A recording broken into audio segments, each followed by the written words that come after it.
আপনারা শুনছেন আধার 48। তোরা যে যাই বলিস, আমার জিনকেই লাগবে। আমার কত স্বপ্ন, আমি জিন দেখব, জিনকে ভালোবাসবো। নয়নতারার মুখে কথাটা শুনে ওর দুজন বান্ধবী বললেন, তোর কি মাথায় সমস্যা? জিন কি মানুষ যে দেখবি ভালোবাসবি? শোন, ওরা অদৃশ্যভাবে চলে, তুই চাইলেও ওদের সাথে দেখা করতে পারবি না, কথাও বলতে পারবি না। বান্ধবীদের কথায় নয়নতারা বলল, পারবো পারবো, আমার বুদ্ধি আছে। আমি এমন এমন ভুতুড়ে জায়গায় যাব সেখানে ভূত মানে জিনেরা থাকে। তা তুই সেরকম জায়গা পাবি কোথায় শুনি? জীবনটা কি সিনেমা নাকি? ওদের কথায় নয়নতারা বলল, জিনকে খুঁজে পেতে সিনেমার দরকার হয় না, মন আর বুদ্ধি দিয়ে খুঁজলে ওদের পাওয়া যায়।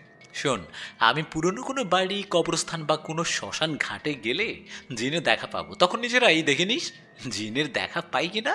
নয়নতারার কথায় ওর বান্ধবীরা বললেন, আমরা দেখবো মানে? নয়নতারা বলল, তোরা দেখবি না তো কে দেখবে? আমি কি একা যাব নাকি জিনের খোঁজে? তোদেরও সাথে নিয়ে যাব। কি, আমরা কি তোর মতো পাগল যে এসব ভয়ঙ্কর জায়গায় যাব? আমাদের এত জিন দেখার শখ নেই বাবা। আমরা বাড়িতে গেলাম, কালকে কলেজে আছিস, দেখা হবে। কথাটা বলে বান্ধবীরা বাড়ির দিকে যেতে লাগলেন। এদিকে পেছন থেকে নয়নতারা বলতে লাগলেন, শোন, অবহেলা করছিস তো কর, দেখে নিস একটা জিন আমার বয়ফ্রেন্ড হবে। কথাটা বলে নয়নতারাও বাড়ির দিকে যেতে লাগলেন। এই যে নয়নতারাও হলো আমাদের এই গল্পের নায়িকা। ওর স্বপ্ন জিন দেখার, জিনকে ভালোবাসার। এরকম অদ্ভুত চিন্তা ভাবনা ওর মাথায় আসে যে কিভাবে সেটা ও জানে। আপনাদের হয়তো নয়নতারাকে পাগল মনে হবে, তাই না? কিন্তু নয়নতারা পাগল না, ও খুব সুন্দরী ও মিষ্টি একটা মেয়ে। ও সবসময় পর্দা করে চলে আর 5 ওয়াক্ত নামাজ পড়ে। যাই হোক, নয়নতারা বাড়িতে যাবার পর ওর মাকে ডাক দিয়ে বলে, মা, ও মা, খেতে দাও, অনেক খিদে পেয়েছে। নয়নতারার কথায় ওর মা বলে, নয়ন, টেবিলে ভাত দেয়া আছে, নিয়ে খা। আমি একটু তোর মামা বাড়ি থেকে আসি, আজকে আসতে পারি কিনা, যদি সন্ধ্যার আগে না আসি তাহলে কাল আসবো। কেন হঠাৎ মামা বাড়িতে কেন? মেয়ের কথায় ওর মা বলল, আর বলিস না, তোর মামিকে নাকি জিনে ধরছে। তোর মামি অনেক অসুস্থ, আজকে কবিরাজ আসবে, তোর মামা যেতে বলল। মায়ের মুখে কথাটা শুনে নয়নতারা বলল, কি জিন? মামিকে জিনে ধরছে? দাঁড়াও দাঁড়াও, আমিও যাব। হ্যাঁ, আমার কত স্বপ্ন, জিন দেখবো। আজকে বুঝি সেই আশাটা পূরণ হবে, কি মজা। মা, একটু দাঁড়াও, আমিও রেডি হই নাই। রেডি হবি মানে? তোর না খিদে পেয়েছে? তুই না ভাত খাবি বললি, খেয়ে তারপর রেডি হয়ে নে। নয়নতারা বলল, না না, জিনের কথা শুনে খিদে চলে গেছে, আর খেতে বসলে তুমি ছেড়ে যাবা। মা বলে, না, ছেড়ে যাব না, যা ফ্রেশ হয়ে এসে খাবার খেয়ে নে, আমি আছি, যা। নয়নতারা, ছেড়ে যাবা না তো? গেলে কিন্তু কান্না করব। কথাটা বলে নয়নতারা ফ্রেশ হয়ে এসে খাবার টেবিলে বসে তাড়াহুড়ো করে খেতে লাগলো। এদিকে ওর মা পাশে বসে বলল, আচ্ছা নয়ন, তুই জিনদের কথা শুনলে এমন পাগল হোস কেন বলতো মা? দেখিস, এই জিন একদিন তোর জীবনে কাল হয়ে দাঁড়াবে।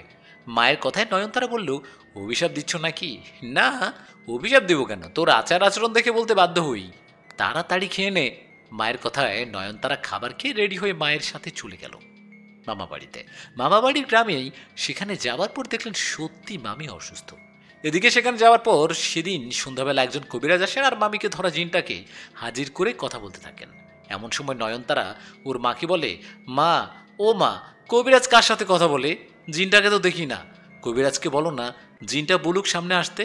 নয়নতারার কথায় ওর মা বলেন, চুপ করে থাকতো, দেখিস না কবিরাজ তোর মামির শরীরে জিনটাকে হাজির করে কথা বলছে। এদিকে তখন কবিরাজ ওই জিনটাকে হাজির করে জিজ্ঞেস করে, কে তুই, কোথায় থাকিস? কবিরাজের কথার জবাবে ওই জিনটা বলে, আমি থাকি গ্রামের ওই ভিটাতে। সেখানে আগে একটা জমিদার বাড়ি ছিল, সেখানে পুরনো কয়েকটা গাছ আছে না, সেই গাছে থাকি আমি। শুধু আমি না, আমার মতো আরো অনেকে থাকে ওখানে।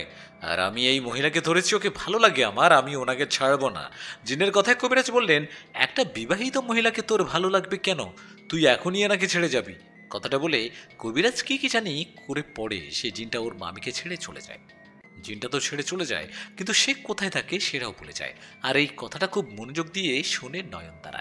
জায়গাটাও চেনে, ওদের গ্রামের শেষের দিকের জায়গাটা। তো নয়নতারা তখন কিছু বলে না।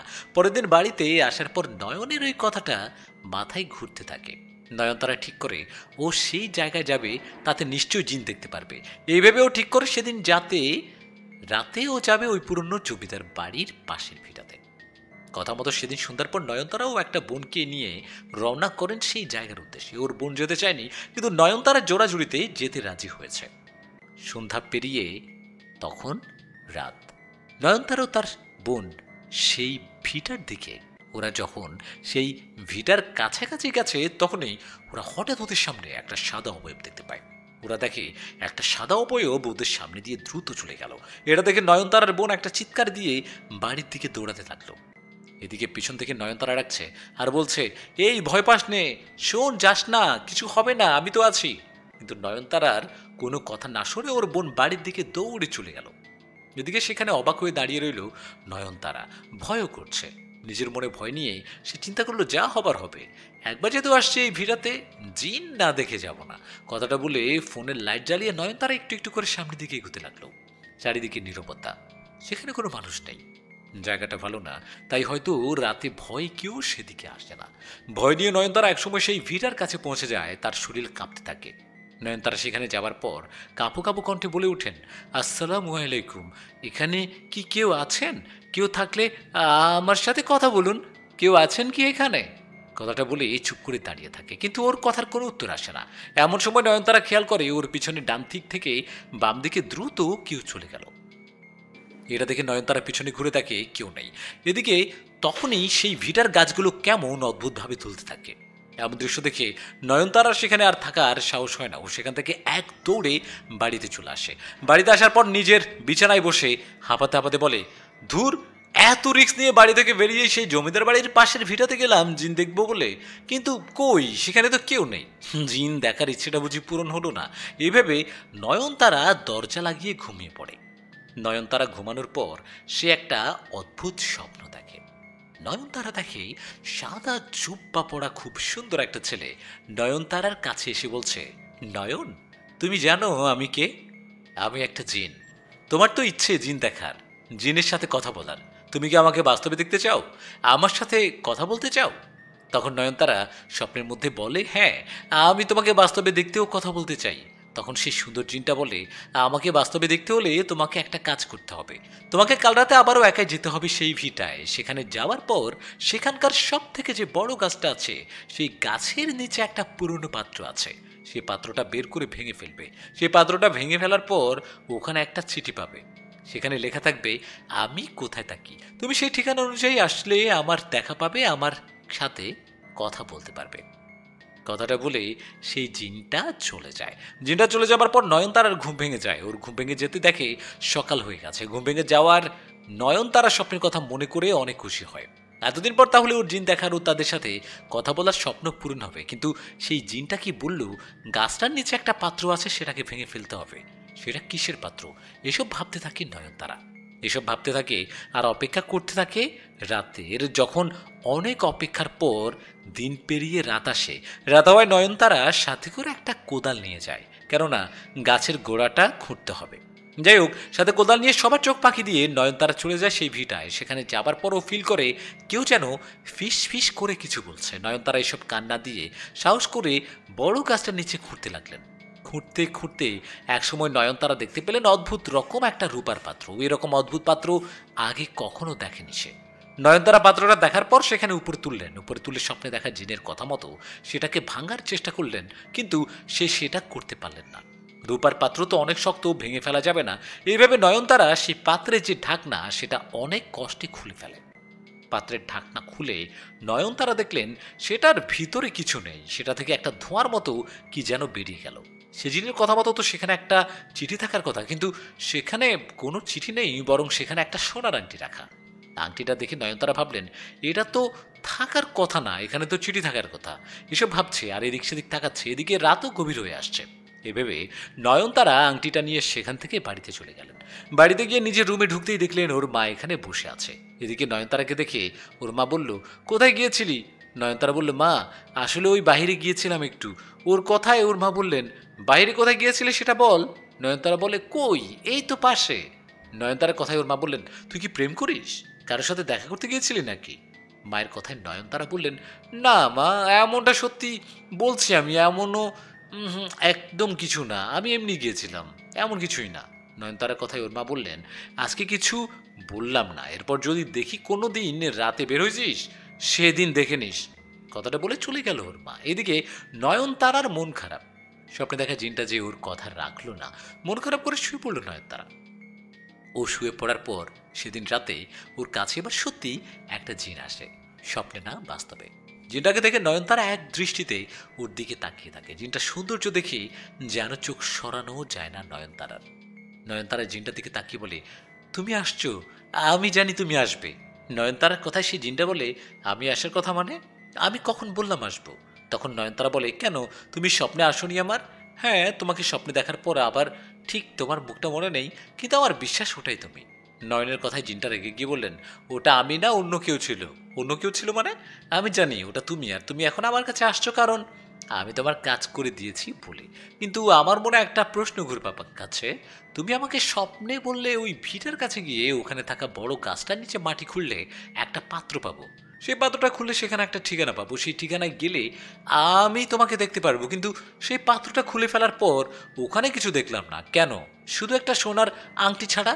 নয়নতারার কথায় সেদিন কিছু না বলে রেগে নয়নতারার দিকে তাকিয়ে রইল। এটা দেখে নয়নতারা কিছু বলতে যাবে, ঠিক তখন এই পাশের রুম থেকে ওর মা বলে উঠলেন, নয়নতারা এত রাতে কার সাথে কথা বলিস? কথাটা বলে ওর মা নয়নতারার দরজার সামনে এসে ডাকতে লাগলেন। এদিকে ওর মা আসায় জিনটা বাতাসে মিলে গেল। জিনটা বাতাসে মিলে যাবার পর নয়নতারা বিছানা থেকে উঠে দরজা খুলতে ওর মা বললেন, রুমে কে আছে বল, আমি কথা শুনছি, তুই কার সাথে কথা বলছিস? মায়ের কথায় নয়নতারা বলেন, আরে মা কি করছো?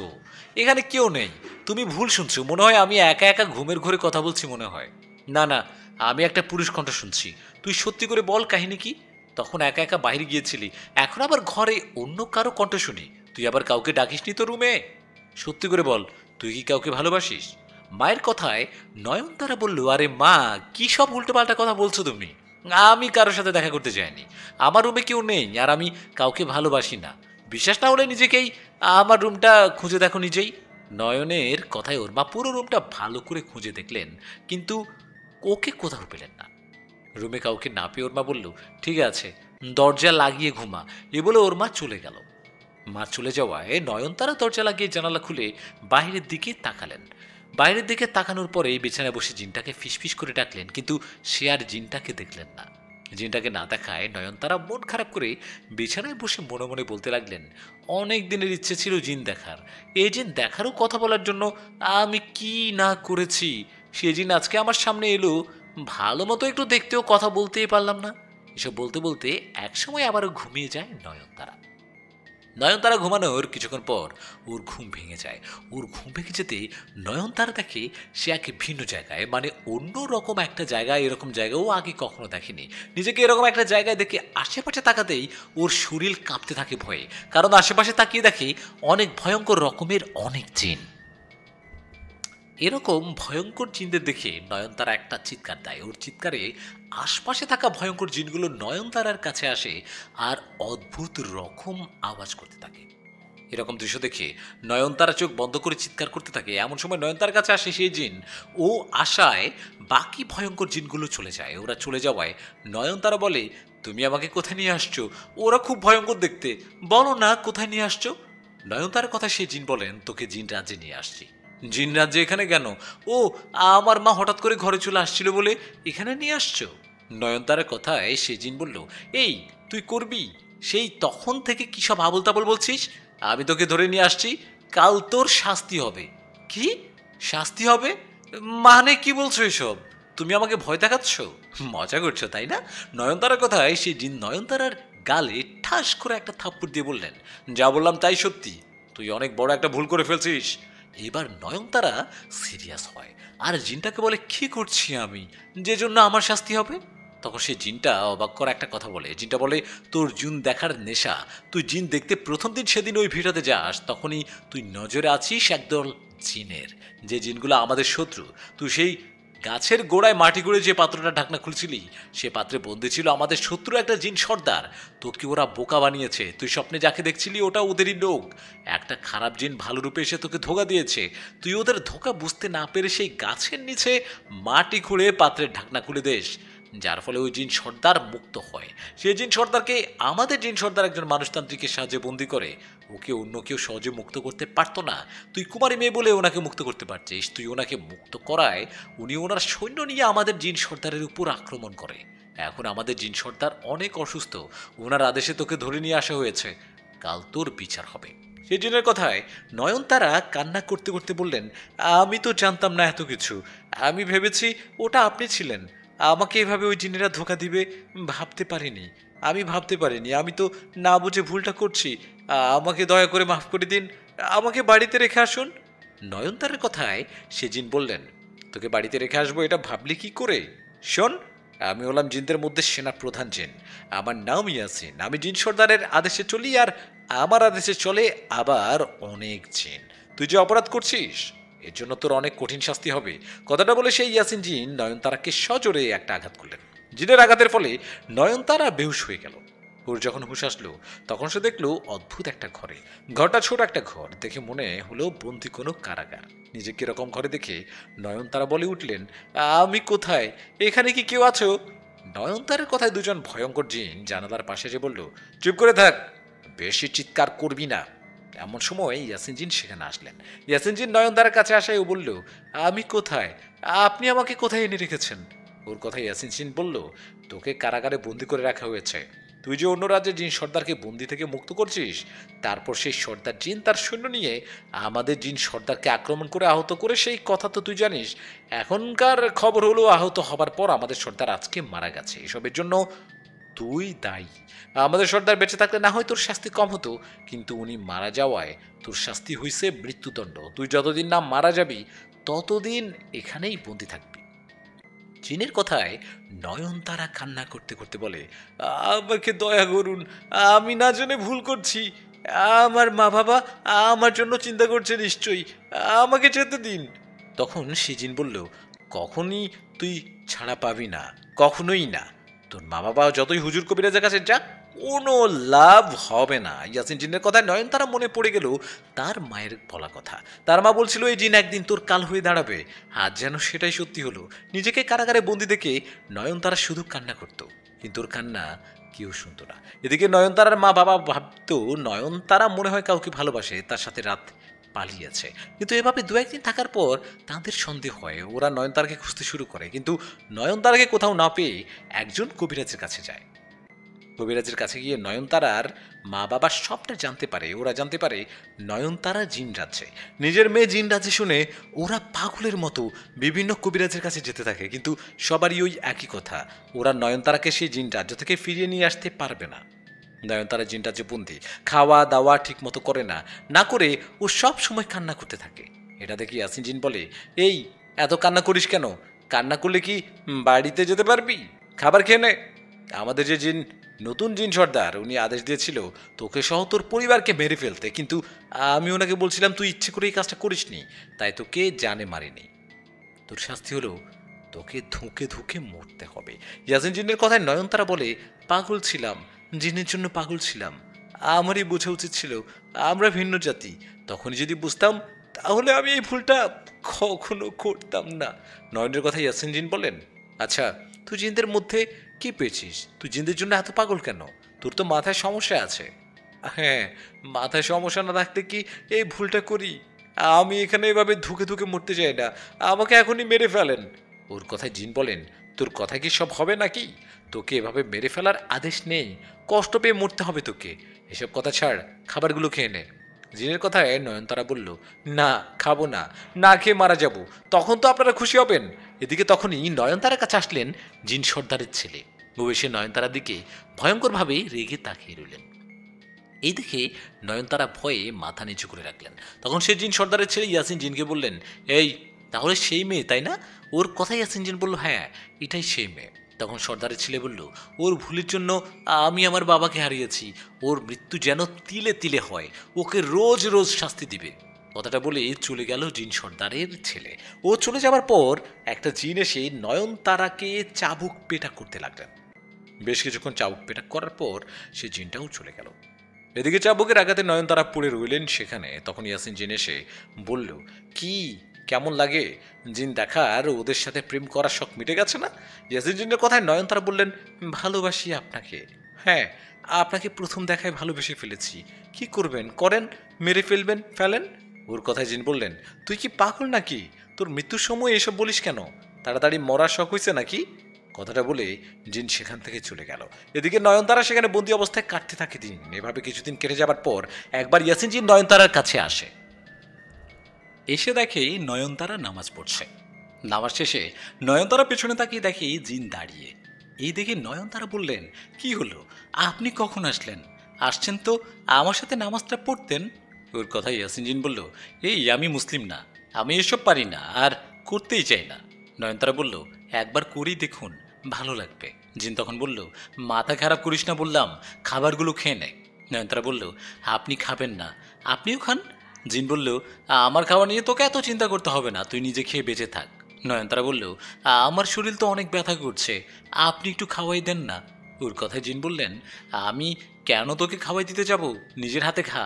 তখন নয়নতারা খাবার খেতে খেতে বললেন, আচ্ছা আপনাকে একটা কথা বলবো, রাখবেন? কি কথা বল?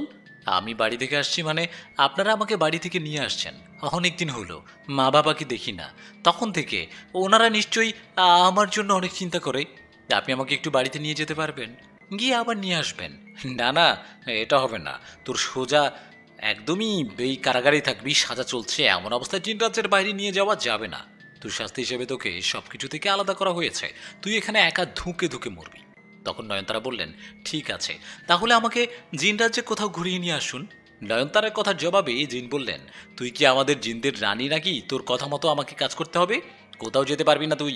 ওর কথায় নয়নতারা বললেন, আমি তো এখানে থাকতে থাকতে কোনো এক সময়ে মারা যাব, একটা মানুষের শেষ ইচ্ছে কি আপনি পূরণ করবেন না? আমাকে একটু আপনি সাথে করে নিয়ে জিন রাজ্যটা ঘুরে নিয়ে আসুন। এটা তো আর মানুষের দুনিয়া না যে আমি পালিয়ে যাব, এটা জিন রাজ্য, এখানে চাইলেও আমি পালাতে পারবো না। নয়নতারার কথা ইয়াসিন জিন কিছুক্ষণ চুপ থেকে বলল, দেখ, এটা কি নিয়মের বাহিরে? শাস্তি পাওয়া আসামিকে এভাবে বাইরে নিয়ে যাওয়া নিষেধ, তবুও তুই যেহেতু শেষ ইচ্ছে প্রকাশ করছিস, তোর এই ইচ্ছেটা আমি পূরণ করছি, চল আমার সাথে চল। কথাটা বলে ইয়াসিন জিন নয়নতারাকে নিয়ে ওদের রাজ্যের সুন্দর একটা জায়গায় যায়। সেখানে গিয়ে নয়নতারার জায়গাটা মুগ্ধ হয়ে দেখতে থাকে আর বলে, এত সুন্দর জায়গা, আপনাদের জিনদের রাজ্যটা অনেক সুন্দর, দেখলে মনে হয় স্বপ্ন দেখছি। তখন ইয়াসিন জিন বললেন, এই জায়গাটা আমার অনেক পছন্দ, আমার আমার মন খারাপ থাকলে আমি এখানে আসি, বসে থাকি। এই বলে সামনে এগিয়ে গিয়ে দাঁড়িয়ে রইলেন ইয়াসিন জিন। ঠিক তখনই আচমকা পিছন থেকে শত্রু রাজ্যের দুজন জিন ইয়াসিন জিনের দিকে তেড়ে আসে আঘাত করতে। এটা দেখে নয়নতারা ইয়াসিন জিনের সামনে গিয়ে দাঁড়ায় আর আঘাতটা সে পায়। নয়নতারা আঘাত পেয়ে ব্যথায় চিৎকার দিয়ে জ্ঞান হারিয়ে ফেলে। এদিকে তখন ইয়াসিন জিন সেই জিন দুটোর সাথে যুদ্ধ করে আর ওদেরকে মেরে ফেলে। ওদের মেরে ফেলে নয়নতারাকে নিয়ে আবার কারাগারে ফিরে আসে। কারাগারে আসার দুদিন পর নয়নতারার জ্ঞান ফেরে। ওর জ্ঞান ফেরায় ইয়াসিন জিন বলে, এই তুই ঠিক আছিস তো? এখন কেমন লাগছে? তুই তো আসলেই পাগল, তখন আমার সামনে আসছিলি কেন? আমার সামনে এসে না দাঁড়ালে তো তোকে আঘাত পেতে হতো না, তাই না? জিনের কথায় নয়নতারা বলেন, আমাকে তো জিন সর্দারের ছেলে মৃত্যুদণ্ড দিয়েছে, আমাকে ধুকে ধুকে মারা হবে, আমি তো একসময় মারাই যাব, আমার যা হয় হোক, আপনার তো কোনো ক্ষতি হয়নি, আপনাকে সত্যি আমার অনেক ভালো লাগে। জানি না আপনার মাঝে কি মায়া আছে, আমি সত্যি আপনাকে পছন্দ করি। নয়নতারার এমন কথায় ইয়াসিন জিন বললেন, অসুস্থ হয়েও এসব বলা ছাড়বি না। কথাটা বলে চলে গেল ইয়াসিন জিন। এদিকে নয়নতারার শরীরের অবস্থা খুব খারাপ। সে জিনদের আঘাতে ও শরীরে অনেক ব্যথা পায়। ব্যথায় শরীরে জ্বর চলে আসে। শরীরের ব্যথায় নয়নতারা কান্না করতে থাকে আর ওর মা বাবাকে ডাকতে থাকে। এমন অবস্থায় বেশ কিছুক্ষণ পর ইয়াসিন জিন আবার আসে আর নয়নতারাকে বলে, এই এই উঠ, চল আমার সাথে চল। জিনের কথায় নয়নতারা বলে, কোথায় যাব? আমার শরীর অনেক খারাপ, আমি কোথাও যেতে পারবো না। তখন জিন বললেন, তোকে তোর বাড়িতে রেখে আসবো, আয়। কি, সত্যি আমাকে বাড়িতে রেখে আসবেন? জিন বলল, হ্যাঁ, আয়, আমার সাথে আয়। কথাটা বলেই নয়নতারাকে নিয়ে জিন আসতে থাকে। ইয়াসিন জিন নয়নতারাকে নিয়ে তাদের রাজ্যের শেষ সীমানার দিকে আসতেই তাদের জিন সর্দারের ছেলে কয়েকজন জিন নিয়ে এসে সামনে দাঁড়ায় আর বলে, ইয়াসিন, তুমি এটা করছো? এই মেয়েটাকে নিয়ে কোথাও যাচ্ছ? আমি কিন্তু সব খবর পাই, আমি খবর পেলাম তুমি নাকি এই মেয়েটাকে বাড়িতে রেখে আসতে যাচ্ছ। জিন সর্দারের ছেলের কথায় ইয়াসিন বলেন, অপরাধ মাফ করবেন, আপনি ঠিকই শুনেছেন, আমি মেয়েটাকে ওর বাড়িতে রেখে আসতে যাচ্ছি। তোমার সাহস কি করে হয় আমার অনুমতি ছাড়া এটা করছো? তুমি জানো না ওর জন্য আমার বাবা মারা গেছে? আমি ওকে শাস্তি হিসেবে মৃত্যুদণ্ড দিয়েছি, তাহলে ওকে নিয়ে যাচ্ছ কেন? ওর কথায় ইয়াসিন জিন বলেন, আমরা ওকে ভুল বুঝেছি, মেয়েটা খারাপ না, ও ভালো। দুদিন আগেও আমাকে বিপদ মুক্ত করতে আমার সামনে এসে দাঁড়িয়েছে। আমি বুঝতে পারছি ও না বুঝেও জিনদের মায়ায় পড়ে ও জিন সর্দারকে মুক্ত করেছে। আপনি অপরাধ মাফ করবেন, আমি ওকে ওর বাড়িতে রেখে আসবো। তখন সেই জিন সর্দারের ছেলে বলে, বাহ, ওর জন্য তোমার অনেক মায়া হয় তাই না? তুমি কি ওকে ভালোবাসো, পছন্দ করে ফেলেছো নাকি ওকে? তখন ইয়াসিন বললেন, না, এমনটা না, আমার মনে হয় ও অপরাধী না, ও একটা ভালো মেয়ে, তাই ওকে রেখে আসতে যাচ্ছি।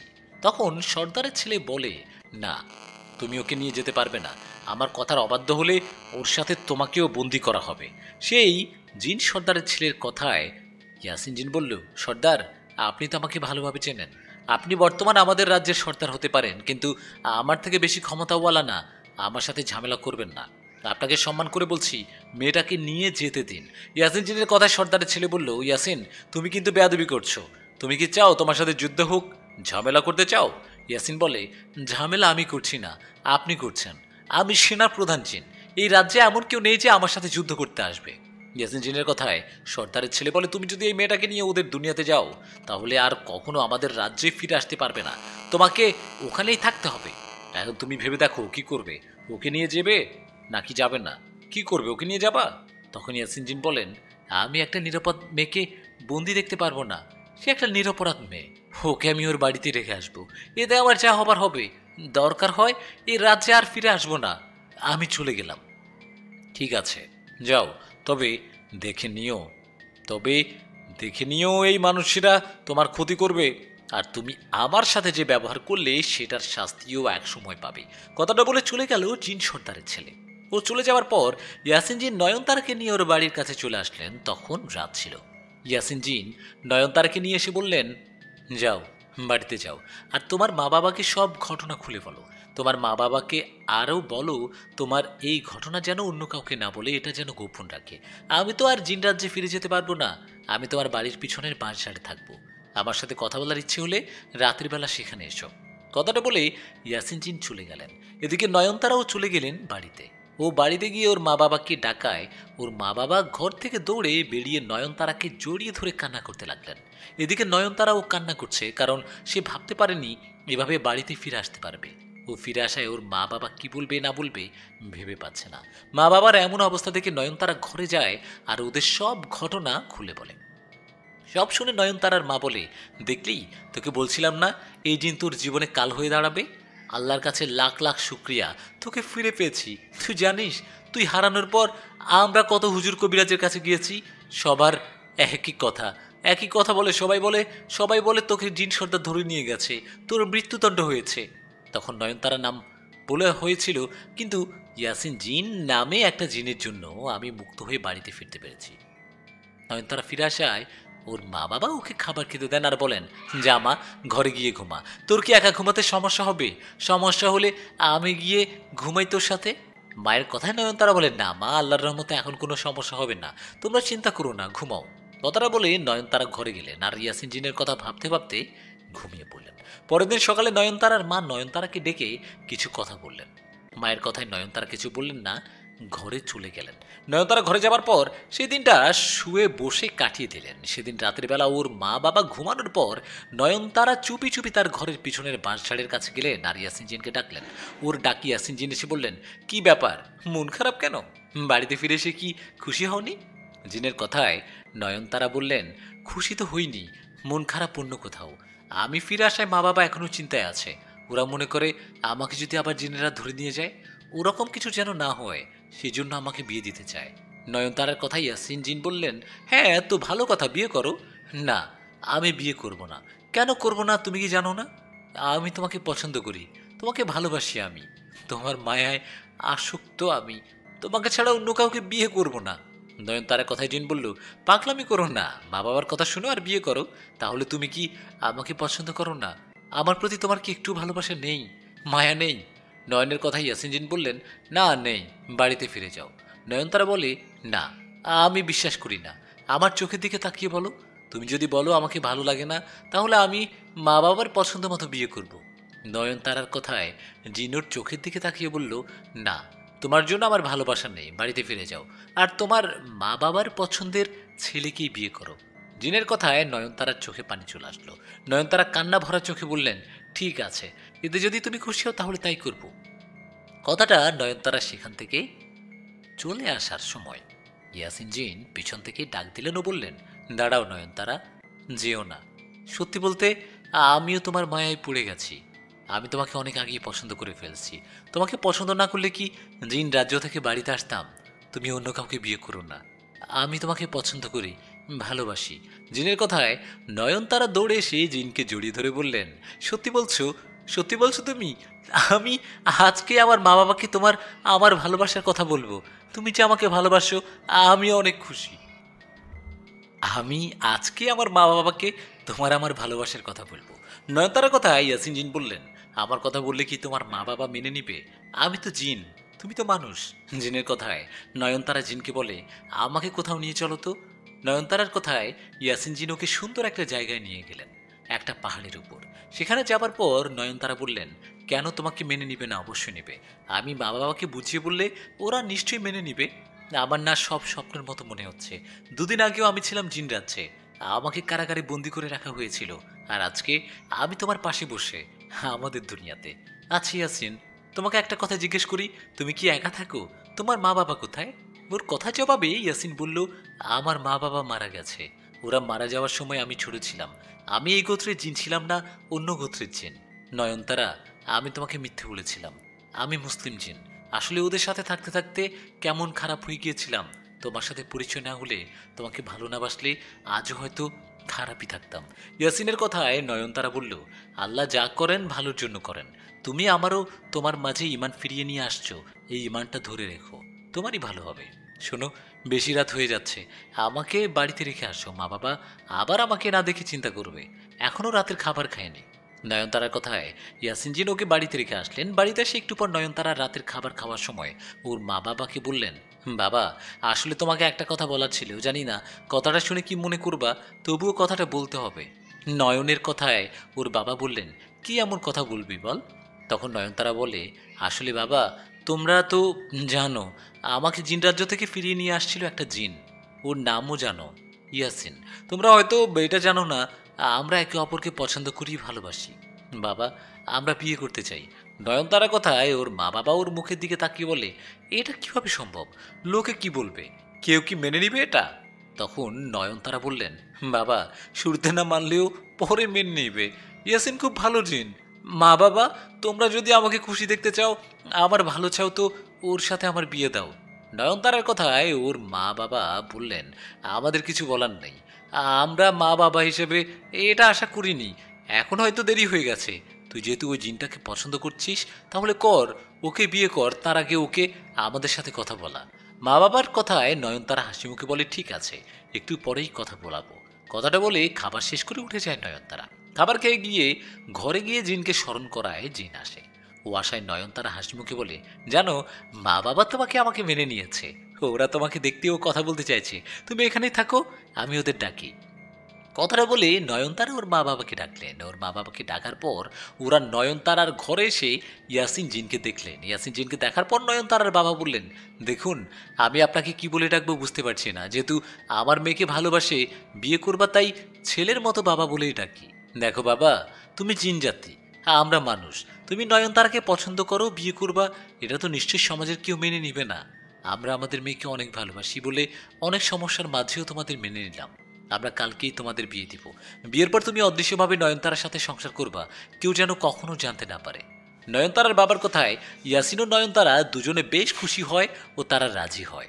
দুজনে রাজি হওয়ায় নয়নতারার মা বাবা বলেন, ঠিক আছে, তাহলে তোমরা কথা বলো, আমরা ঘুমোতে গেলাম। কথাটা বলে ওরা চলে গেলেও ঘরে। মা বাবা চলে যাবার পর নয়নতারা ইয়াসিনকে জড়িয়ে ধরে বলল, দেখছো, মা বাবা রাজি হয়েছে, কাল তোমার আমার বিয়ে। আমি কি স্বপ্ন দেখছি নাকি? নয়নতারার কথা শুনে ইয়াসিন বললেন, স্বপ্ন না বাস্তব। কাল আমাদের ভালোবাসা পূর্ণতা পাবে।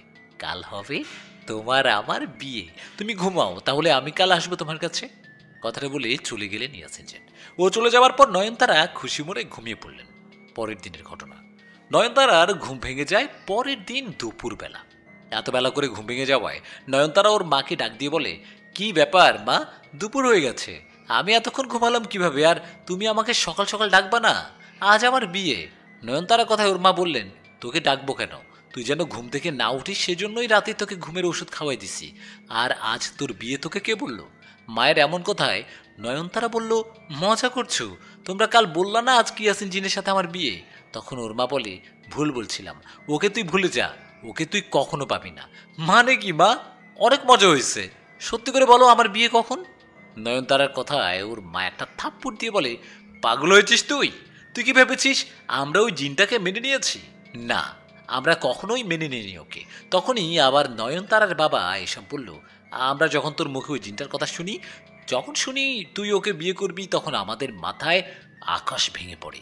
কি বলে আমাদের মেয়ে নাকি একটা জিনকে বিয়ে করবে? এটা কি আমরা মানতে পারি? আমরা ঘটনাটা শোনার পর তখন কিছু বলিনি, জানি তখন কিছু বললে ঝামেলা হতে পারে, তাই তোকে আর ওই জিনকে কিছু বুঝতে দেয়নি। আমরা তোদের কিছু বুঝতে না দিয়ে চুপচাপ ছিলাম। আমরা রাতেই প্ল্যান করে রেখেছিলাম, আমাদের প্ল্যান মতো আমি সকালে উঠেই একজন শক্তিশালী কবিরাজের কাছে যাই আর তোর ওই ইয়াসিন জিনকে বন্দি করি। না, এটা হতে পারে না। বাবা, তুমি কি সত্যি বলছো? বলো বলো, তুমি মিথ্যে বলছো?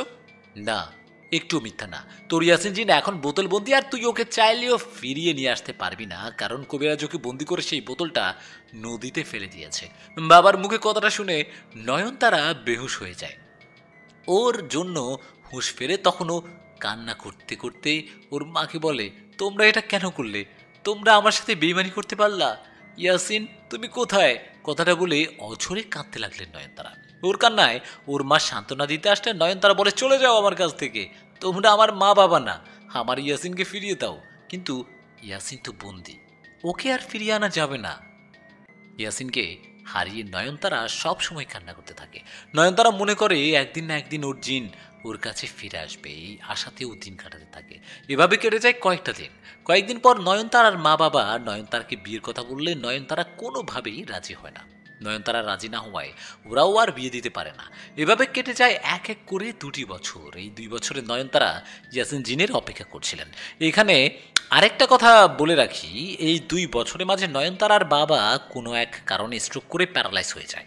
নয়নতারার বাবা এমন অসুস্থ হওয়ায় 2 বছর পর একদিন ওর মা নয়নতারাকে ডাকে আর ওর বাবার কাছে নিয়ে যায়। মায়ের ডাকে নয়নতারা সেখানে যাওয়ায় ওর মা বলে, মারে, মানুষকে কত কিছু হারায়, তুইও তোর জিনকে হারিয়েছিস, তুই ওকে ভুলে যা। আর কতদিন এভাবে থাকবি রে মা? তোর বাবাকে দেখ, উনি ভালো মতো হাঁটতেও কথা বলতে পারছে না, উনি অসুস্থ হয়েও তোর জন্য চিন্তা করে, কারণ তুই আমাদের মেয়ে, তোর বিয়ের বয়স হয়েছে। তোর অসুস্থ বাবা আজকে তোর কাছে একটা অনুরোধ করছে, তুই বিয়ে কর, তোর চাচা একটা ভালো ছেলের খোঁজ নিয়ে আসছে, তুই বিয়েতে রাজি হয়ে যা রে মা। মায়ের কথায় নয়নতারা ওর বাবার দিকে তাকাতেই দেখলেন ওর বাবা কান্না করছে। বাবার কান্না দেখে নয়নতারাও কেঁদে ফেলে। তখন ওর বাবা বলেন, মারে, আমার তোর কাছে শেষ চাওয়া, তুই বিয়েতে রাজি হয়ে যা। বাবার কথায় নয়নতারা বুকে চাপা কষ্ট রেখে বললেন, ঠিক আছে বাবা, তোমরা আমার বিয়ের ব্যবস্থা করো, আমি বিয়ে করব। কথাটা বলে ঘরে চলে গেল নয়নতারা। এদিকে নয়নতারা বিয়েতে রাজি হওয়ায় ওর মা বাবা 2 দিনের মধ্যে নয়নতারার বিয়ে ঠিক করে। 2 দিন পর নয়নতারার বিয়ে।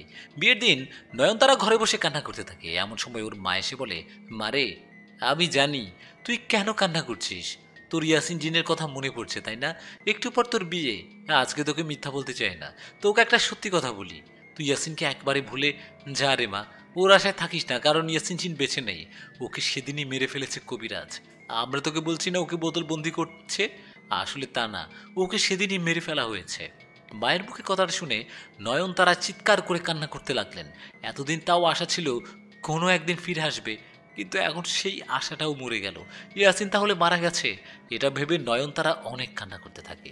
ইয়াসিনকে হারানোর কষ্টে নিয়ে সেদিন নয়নতারার বিয়ে হয়ে যায়।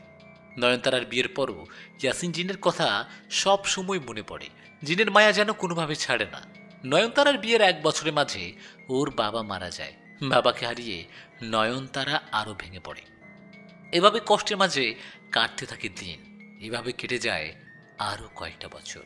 আরও কয়েক বছরের মধ্যে নয়নতারার মাও মারা যায়। মা বাবাকে হারিয়ে নয়নতারা এতিমের মতো হয়ে যায়। মা বাবা নেই। ওদিকে আরেকটা সমস্যা দেখা দেয়, নয়নতারার বিয়ে হয় কয়েক বছর হয়ে যায়, কিন্তু ওর কোনো বাচ্চা হয় না। ওর বাচ্চা না হওয়ায় ওর স্বামী আরও মিলে ডাক্তার দেয়ায় টেস্ট করায়। ডাক্তার দেখিয়ে টেস্ট করিয়ে জানতে পারে নয়নতারা কখনো মা হতে পারবে না। একটা মানুষ আর কতভাবে কষ্ট পাবে?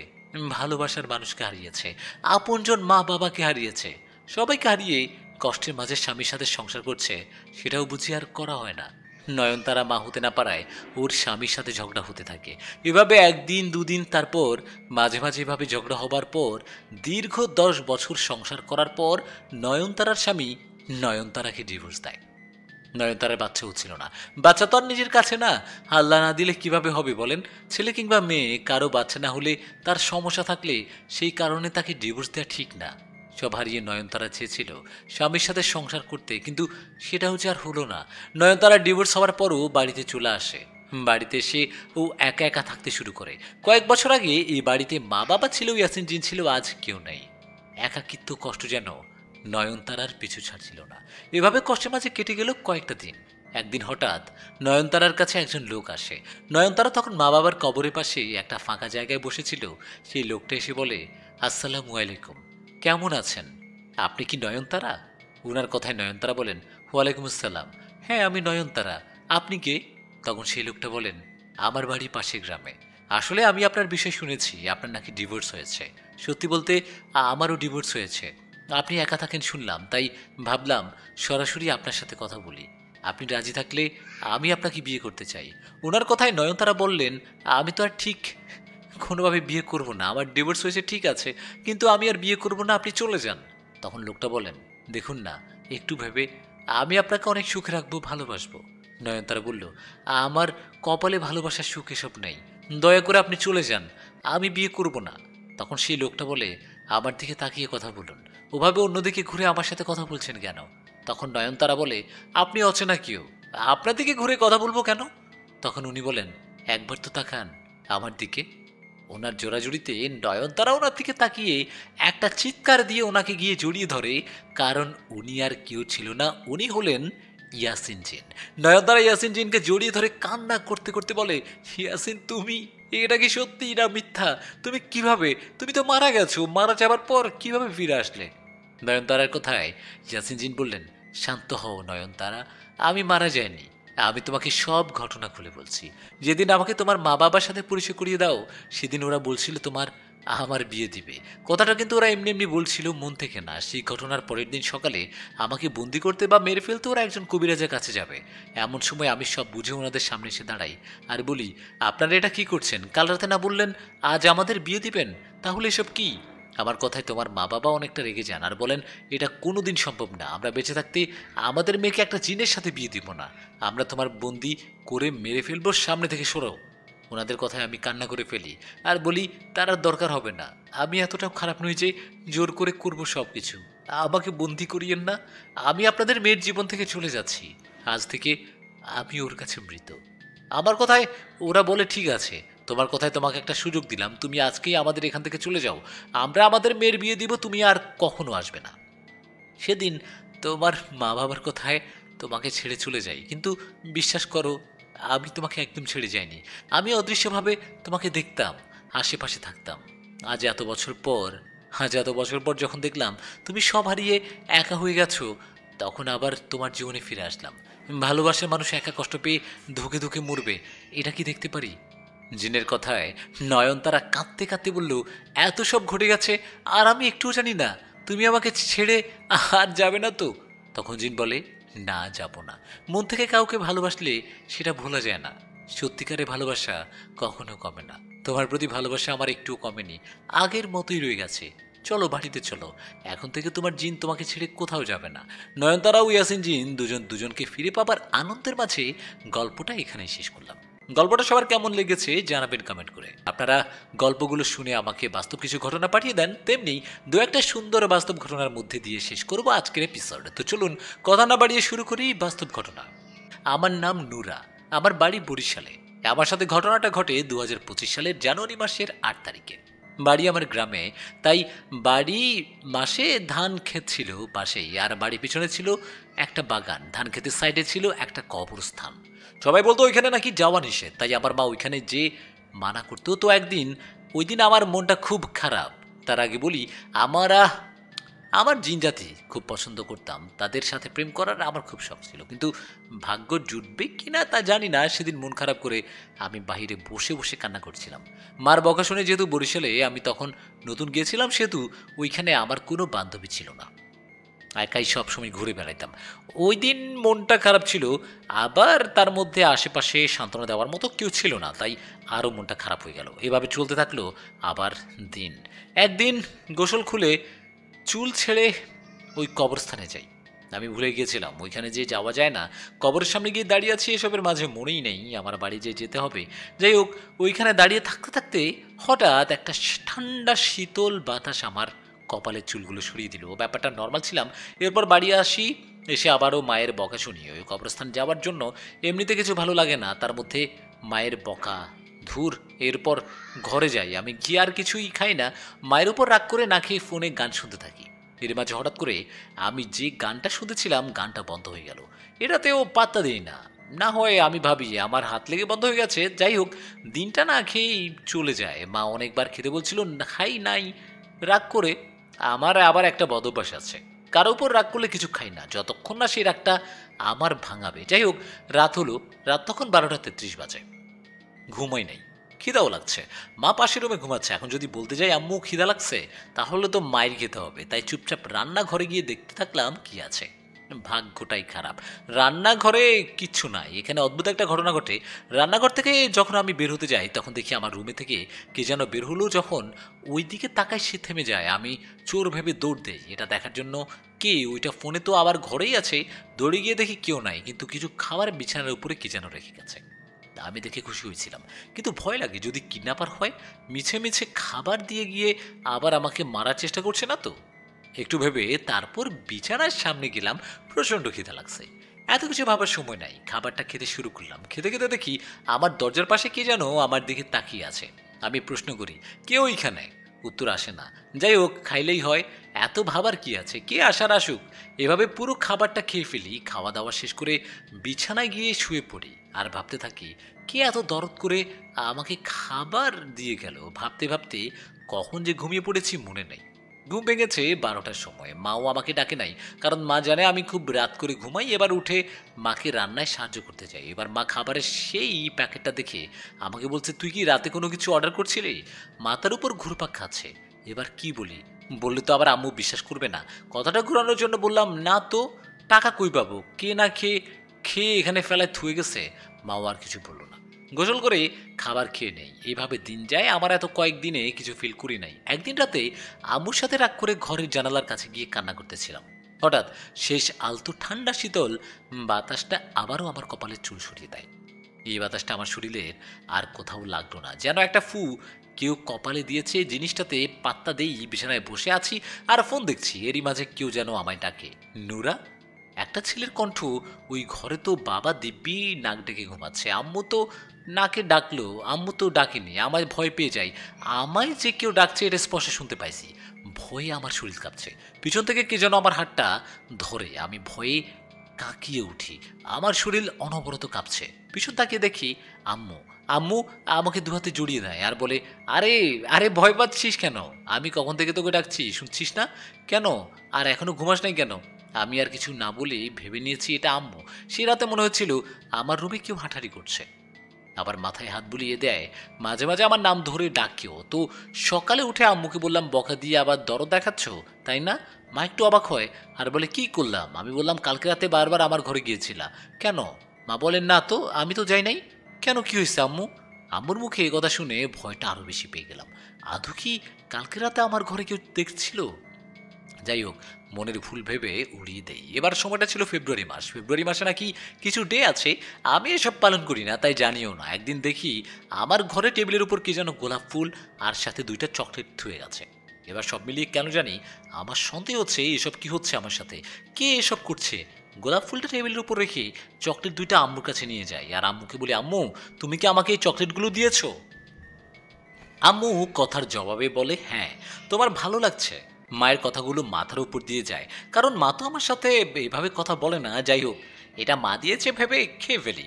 এই যে কয়েকদিন মাঝে গিয়েছিল, মাঝে মাঝে ফিল করতাম কেউ আমার আশপাশে থাকে। ঘুমালে মনে হয় আমার সাথে কেউ শুয়ে থাকে, আবার মাথায় হাত বুলিয়ে দেয়। কান্না করলে মনে হয় আমার সাথে সে বসে আছে। দুঃখে সে কষ্ট পায়, আমার কান্নায় তার খারাপ লাগে। এরকম হয় আমার সাথে। এবার আসলো রমজান মাস, কয়েকদিন আগের ঘটনা। 4টা রোজা গেছে। ওই দিন রাতে আমি স্বপ্নে দেখি একটা বড় বট গাছের নিচে একটা ছেলে মন খারাপ করে বসে আছে। আমিও তার সামনে যাই। সে আমাকে দেখে, তার মুখটা ঢেকে ফেলে কাপড় দিয়ে। আমি অবাক হই, হাসি, তারপর আমার ঘুম ভেঙে যায়। নিষাদ ভাইয়া, আমার সাথে এখনো এরকম অস্বাভাবিক ঘটনা ঘটে চলছে। আমার সাথে আর কি কি ঘটে সেটা সামনে লিখে পাঠাবো। আজ এই পর্যন্ত, ভালো থাকবেন সবাই। আসসালামু আলাইকুম। প্রিয় লিসেনার, কেমন লাগলো ওনার ঘটনাটা? আমি এখন চলে যাচ্ছি আরেকটা সুন্দর রহস্যময় ঘটনায়। আসসালামু আলাইকুম, কেমন আছেন সবাই? আজকে আমি আমার জানা একটা সত্য ঘটনা সবার সাথে শেয়ার করছি। আমি সাব্বির বলছি, 11/12/2020 তারিখের কথা। 2020 সালের এটা ডিসেম্বর মাসের 11 তারিখ, শীতকাল। আমাদের গাজীপুর কালীগঞ্জে সবচেয়ে বড় ওয়াজ বা মাহফিল হয় মূলগাঁও। তো এবারও সেম 7 দিন ওয়াজের শেষ 2 দিন এর বক্তব্য রাখবেন মাওলানা তারেক মনোয়ার সাহেব এবং শেষের দিন মাওলানা আমির হামজা সাহেব। তো আমার বেস্ট ফ্রেন্ড শুভকে এই বিষয়ে জানতে চাইলে সেও বলল, আমিও ভাবছিলাম তোকে বলবো। পরে আমি আর শুভ সিদ্ধান্ত নিলাম 2 দিনই ওয়াজে যাব। দেখতে দেখতে আজকে তারেক মনোয়ার সাহেব আসার দিন। তো রাত তখন 8টার কাছাকাছি। আমরা ওয়াজের উদ্দেশ্যে রওনা দিলাম। তখন রাস্তায় আরও একজন বন্ধু আমাদের সাথে যোগ দিল, নাম মৃদুল। তখন 3 জন হাঁটছি, গন্তব্য মূলগাঁও, আর আমাদের বাসা কোহিনুর মার্কেট। আমাদের বাসা থেকে ওয়াজের দূরত্ব প্রায় 6 কিলোমিটার। আমরা হেঁটে যাচ্ছি, তখন মাঝ রাস্তায় আমাদের টিউশনি স্যারের সাথে দেখা। বয়স প্রায় সেমি, তাই উনিও আমাদের সাথে হেঁটেই ওয়াজের উদ্দেশ্যে হাঁটা শুরু করলো। 2 কিলোমিটার হেঁটে রাস্তা দিয়ে যাব। তারপর আমাদের প্ল্যানিং হলো রেললাইন দিয়ে প্রায় 30 মিনিটের মতো রাস্তা হেঁটে চলে যাব। তো রেললাইনের রাস্তাটা খুব নীরব, কোনো মানুষ বা ঘরবাড়ি নেই। আমরা রেললাইন দিয়ে প্রায় 10 মিনিট যাবত হাঁটছি। এখান থেকে শুরু অন্য কিছুর আভাস। তখন পিছন দিক দিয়ে ট্রেনের শব্দ শুনতে পেল আমাদের টিউশনি স্যার। তো আমরা সবাই পিছনে তাকাই, কারণ রেললাইন দুইটি কোনটা দিয়ে ট্রেন আসছে সেটার বিপরীতটায় যাবার জন্য। কিন্তু আমরা তখন কেউ আসলে বুঝতে পারছি না কোনটা দিয়ে ট্রেন আসছে। তখন আমরা একটা থেকে অন্যটা যাই, যাবার পরে মনে হচ্ছে ট্রেন এইটা দিয়ে আসছে। আবার 2 লাইনের মাঝে অযত্নে অনেক উঁচু উঁচু ঘাস হয়ে আছে, যার মধ্যে সাপ থাকার সম্ভাবনা। তখন আমরা সবাই প্রায় এই অল্প সময়ের মধ্যেই 3 বারের মতো লাইন চেঞ্জ করে ফেলছি। তারপর স্যার বলল, চলো আমরা 2 লাইনের মাঝে দাঁড়িয়ে পড়ি। তখন আমরা তাই করলাম। তখনও ট্রেনটা আমাদের থেকে অনেকটা দূরে। তো আমরা সবাই ট্রেনের দিকেই তাকিয়েছিলাম। তো আমরা দেখি যে আমাদের মতো আরও প্রায় 15 থেকে 20 জনের মতো ছেলে এবং প্রায় সব বয়সের মিলিয়ে লোক লাইন চেঞ্জ করছে। তখন আমি চিৎকার দিয়ে বলি, তোমার রাস্তা থেকে নেমে পড়ো। কিন্তু এরা দেখি ট্রেনের নিচে যাচ্ছে, আবার কেউ উপরে উঠে যাচ্ছে, কিন্তু তাদের কিছুই হচ্ছে না। কেউ সামনে দাঁড়িয়ে আছে, কিন্তু দুর্ঘটনা হচ্ছে না। সব যেন কল্পনা মনে হচ্ছে সবার কাছে। তখন স্যার বিষয়টা বুঝতে পেরে সবাইকে সামনে ফিরতে বলে এবং সামনের দিকে হাঁটতে বলে। তাই আমরা সবাই সামনে ফিরে হাঁটা শুরু করি। কিন্তু শুভ সামনে ফিরছে না, সে তাকিয়ে এই দৃশ্য উপভোগ করছে। তখন আমি রাগে একটা চড় মেরে বলি, সামনে হাঁট। কিন্তু সে তার মতো দাঁড়িয়ে দেখতে লাগলো। আমি তাকে রেখেই সামনে চলে আসি এবং ট্রেনটাও আমাদের অতিক্রম করে চলে যায়। এতক্ষণে শুভ আমাদের থেকে পিছিয়ে পড়ে অনেকটা। তখন সে দৌড়ে এসে আমাদের সাথেই হাঁটতে লাগলো। আমরা ভালোভাবেই আলহামদুলিল্লাহ ওয়াজে আসতে পারি। কিন্তু স্যার এবং মৃদুল চলে যায় সাথে সাথে রাস্তা থেকে একটা গাড়ি নিয়ে। আমাদের কেউ সাথে যেতে বলেছে, কিন্তু শুভ ওয়াজ শেষ না করে যাবে না। তাই আমিও তার সাথে ওয়াজ শুনতে বসে পড়ি। এর মাঝে আরেকবার ট্রেন আসলো। তখন ওয়াজে বসে আমি শুভর দিকে আর শুভ আমার দিকে তাকিয়ে রইল। দুজনের ভিতর কিছুটা ভয় কাজ করছে। তবে শুভ আমার থেকে অনেকটা সাহসী। ওয়াজ শেষ এখন সময়ে রাত প্রায় 2টা। তো আমরা একটা গাড়ি নিয়ে মাঝ রাস্তা আসতে পারছি।